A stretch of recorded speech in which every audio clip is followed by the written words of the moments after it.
What's going on, YouTube? Metal Complex here, and today we're going to be taking a look at a knife that has really captured my interest and appreciation lately.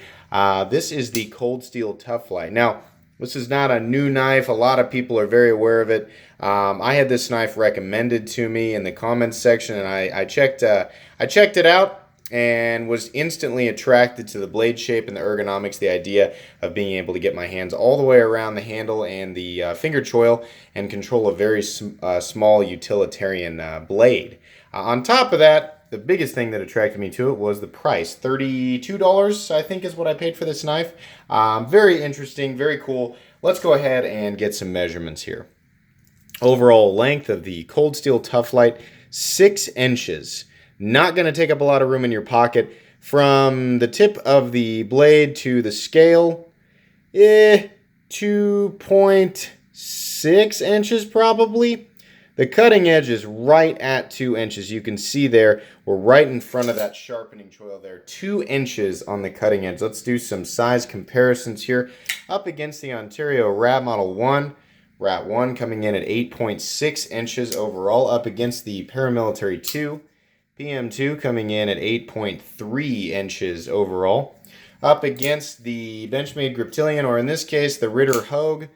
Ritter Hogue coming in at 8 inches overall. And last but not least, the Spyderco Delica. Delica coming in at 7 inches overall. So this knife is smaller than the Delica. But like I said, it's important to remember, I mean, look at the hand space up here. The Delica, yeah, you can call that a forward choil. It's not a comfortable forward choil. Back here, there's the handle room. We're going butt to butt. Look at your handle room here on the Tuff Lite. Massive amount of handle room, so you can get your whole hand around it, even if you've got larger hands. So that's awesome. Let's go ahead and weigh it real quick. Got to zero out first. That's always helpful. 2.61 ounces. Let's weigh it again. 2.57 ounces. So it's very light. Most people are going to be happy with that. There's a lot of things to love here. Now, here's my thought process on the ergonomics. You know, because a lot of people are like, well, now, wait a second. You always say you enjoy knives that are between like 8 inches and 8.5 inches. And, you know, you like knives that weigh between 4.25 and 6.5 ounces or whatever I say, 4 to 6.5 ounces. Yeah, I do. Those are my favorite ones, but I mean, it's not an idea in my head where I think like it's an all-encompassing, you know, in terms of everything that I could possibly need that knife for.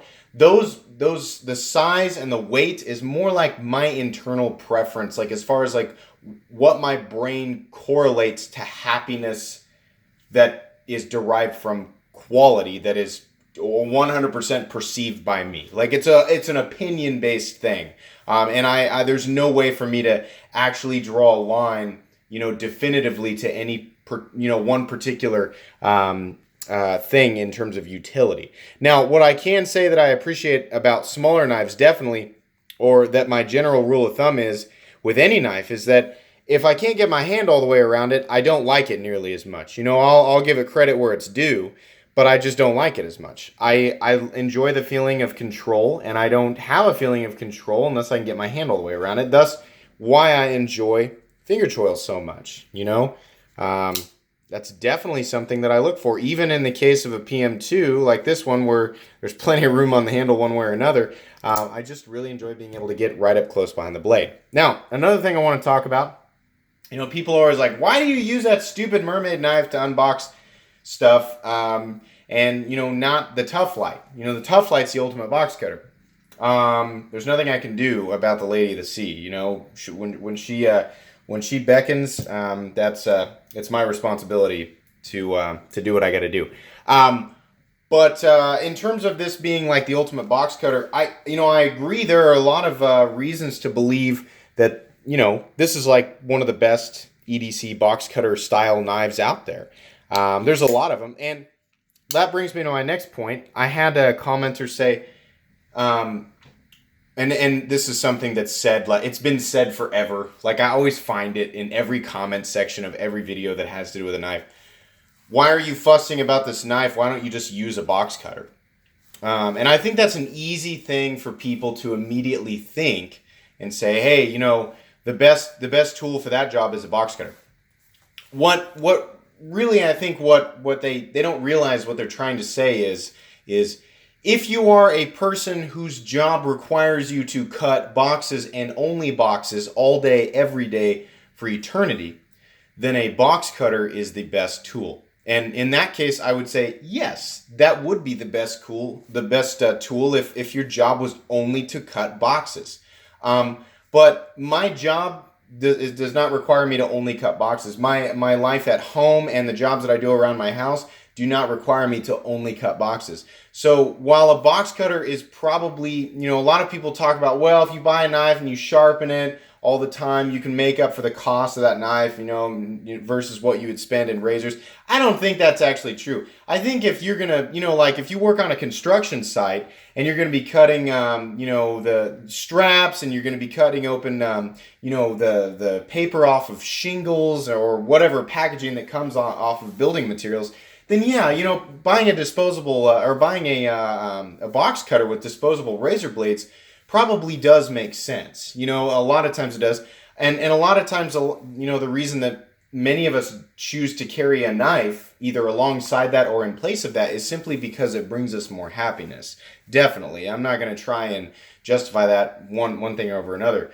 But for me, as somebody who does not work on a construction site, I have an office setting job, right? And I use my knife maybe once a day, a maximum of 6 times a week. There's definitely at least one day a week where I don't use my pocket knife, but I don't use it that much. And the hardest that I use it is on the weekends. Now, some of what I use my knives for is breaking down boxes. And some of what I use it for is not that. Sometimes it's opening a bag of dog food. Sometimes it's, cutting a piece of wood into shape to get it to fit into something else. If I'm making an alteration to one of my backyard projects, sometimes it's easier to just get out a knife and use it real quick and go on. It all depends on exactly how much damage you're going to do to the edge. That'll determine whether or not you need a disposable utility box cutter, or whether you can get away with what you're doing with just a knife, like a pocket knife, an EDC pocket knife, and then sharpen it every now and then. Now, that's a great argument. It still doesn't apply to me because I'm a crazy person and I collect a ton of folding knives, some of which I use and some of which I don't. I've got so many folding knives. As far as whether or not I can justify the amount of money that I've spent on them and whether or not I'm going to get the utilitarian use out of them to make up for the cost, no, definitely not. No way. I've spent way too much money. But I don't care because I like pocket knives. Most of you guys watching this video, you're watching this video not because you're looking to you're an ultra elite minimalist and you're looking to maximize the performance and utility of a knife and reduce the cost of that thing. If you really believe that, then your life must look much different. I mean, I would imagine you don't have a TV, you don't have a cell phone, you live in a mud hut. You've found a way to harness the power of the elements. You've got a windmill and a thing that allows you to collect water from the moisture in the atmosphere. And, instead of shoes, you've got whatever material from, I don't know, you're living like a survivalist. If that's the case, then okay, you're justified. But the other 99.999% of us aren't like that. And it's because, it's to simplify it, it's because a lot of us just like to carry pocket knives, whether they're $1,000 knives or whether they're $30 knives. So that was a very long-winded way for me to say, if you feel compelled to comment on this video and say that I should, not even care about this, why don't I just carry a box cutter? It's meaningless to me. You're never going to change my mind. I like knives and I like carrying knives, and I don't necessarily need exactly the right tool for the job at any one moment. I'm not going to leave my garage. I'm not going to leave my garage with a pile of boxes that I could be cutting with something like this to go dig around and find a box cutter just to use it and then turn right back around and go get a different style of knife that's exactly right for the next task. Sometimes I just like to carry one knife. And for the most part, my users lately, it's been these two. Everybody knows I like the Ontario Rat 1 and D2. It's a great all-purpose beater knife. I think this is too. In fact, I probably will carry these two together on my weekend projects. I know that I'm going on and on and on. This is a lot to talk about for these two knives, but I wanted to get my feelings out there. Not necessarily to spite people who've said, why don't you just carry a box cutter? Not necessarily. I just want to get my thoughts out there, when people say that, because I'm not 100% convinced that they really know what they're saying. Maybe they do. I don't know. I don't want to insult anybody. But yeah, these are two knives that I trust to do a multitude of different things. I don't feel compelled to go get a different type of knife other than either one of these two when I need to handle a certain task, because I don't mind using them, I don't mind beating up their edges, and I don't mind resharpening them. And I definitely don't use either of them enough to justify or to need to justify a utility box cutter with replaceable razor blades. I hope that makes sense to everybody. I wanted to kind of talk about that before we started talking about this knife. Anyways, let's go ahead and go over the anatomy of this knife. Now, this is a cold steel knife. It does use the famous triad lock, if my phone will focus there. So 3 points of contact there on the lock. That's fantastic. I've really grown to love the triad lock. This is made in Taiwan, and the blade steel is AUS 8. Now, a lot of you guys cringe at AUS 8, as do I. What I always say about pocket knives under $50 is, I honestly don't really care that much. If it's under $50, I really don't care that much about what the steel is, because to me, that's a beater category knife.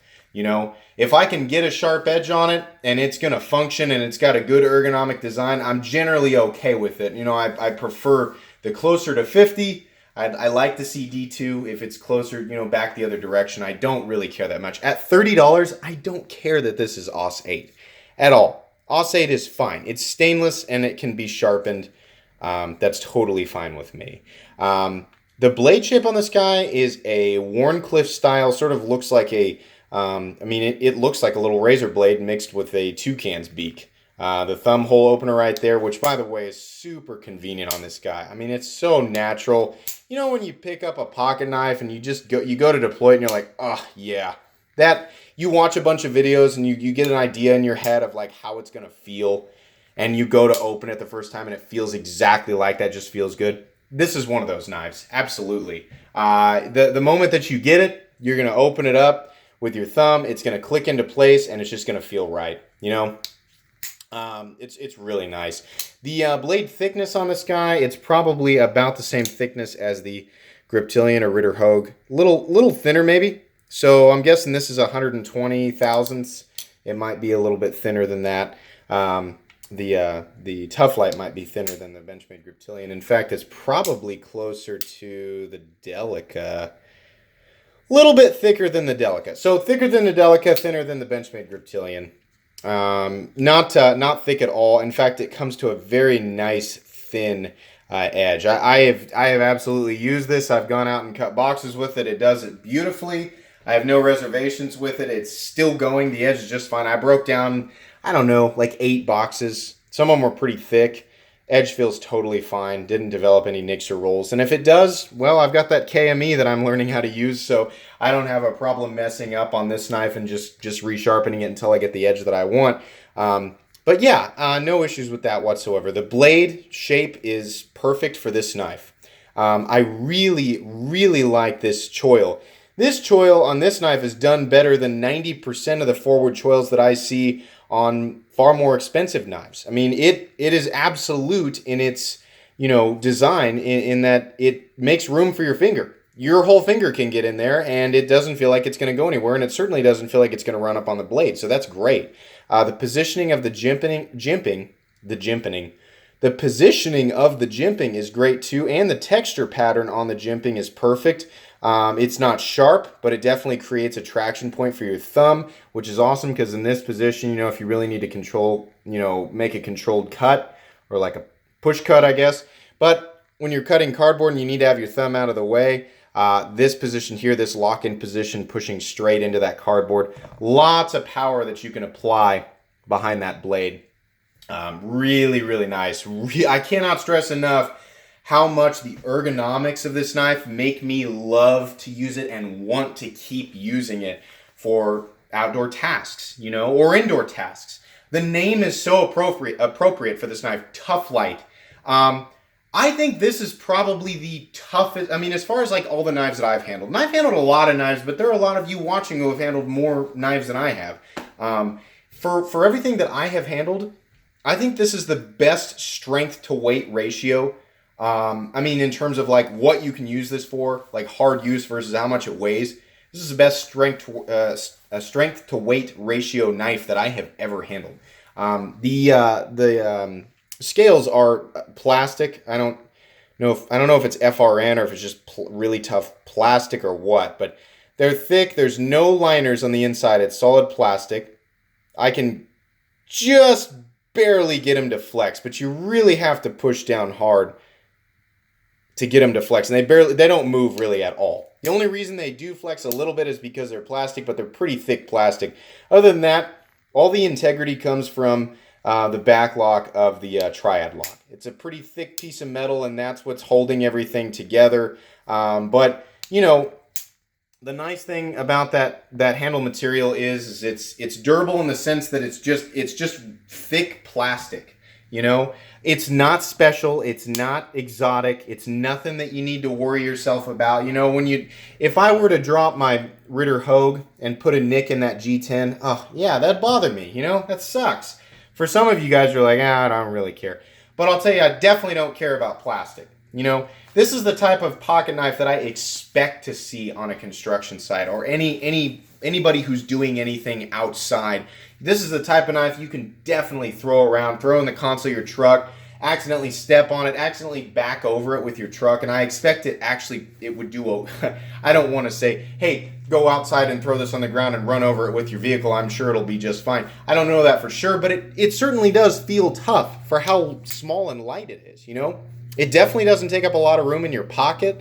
You can see that the pocket clip is tip down, right or left-handed carry, which, that stinks. I wish it was tip up, but I don't really care. It doesn't have a flipper tab on it, and it was $30. You know, it's not one of those things where I'm like, oh, darn it. If I can't optimize it with the carry position, then I'm not interested in it. No, I'm definitely still interested in it. Pocket clip is great. Has that nice divot. It's not too big. I don't mind the cold steel billboarding they're doing on there. This has the Chicago screw setup. So you've got 2 pins, and then you've got screws that go into this, what I assume, I haven't taken it apart. You go into the Chicago screws. Nice big lanyard hole there for those of you who like to put lanyards on your knives. This one might not be a bad choice for that. But yeah, the fit and finish is great. All the lines meet up. Nothing looks wonky despite it being a really inexpensive knife. Cold steel is very impressive. I said a lot of bad stuff about cold steel early on in this channel, and I've just been proven wrong, like over and over and over and over again. This Tuff Lite is one of the coolest budget knives that I have ever seen. I love this thing.